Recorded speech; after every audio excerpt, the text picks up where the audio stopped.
తక్కువైనా సరే తెచ్చుకున్నా నా కొడుకు వేసుకుంటే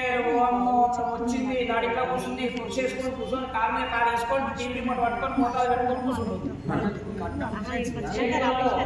టీవీ సౌండ్ ఇక మొదటి రేపు చంద్రముఖి అన్ని సీరియల్ చూస్తుంది ఏమే పిల్ల నువ్వు కొత్త పెళ్లి పిల్లవు బావ వచ్చినా లేవో మా వచ్చినా లేవో పెద్ద మనుషులు ఎవరు వచ్చినా లేవో ఇదే నా మీ అమ్మ చెప్పిన రీతి అంటే ఇంకా నేను పుణ్యానికి వచ్చిన 20 లక్షలు ఇచ్చి నీ కొడుకు కొనుక్కున్నా నేనెందుకు చేస్తా అని అంటుంది గట్టనే నాయే పెద్ద మనుషులు వస్తే లేవాలని ఈరని చెప్తే తీసుకుపోయి రిమోట్ అలా వాడేసి దేవుని పెట్టండి బాత్రూంలో పెట్టుకుని బాత్రూంలో పెట్టండి దేవుని పెట్టి పోకపోతే ఇక నేను ఏమన్నా గవర్నమెంట్ సినిమా పెట్టుకొని సాగుతుంది నేను కూడా కానీ ఇక పోలీసులకు అని చెప్తే లాటికట్టి పట్టుకొని భయం చెప్తారని అట్లా అన్నా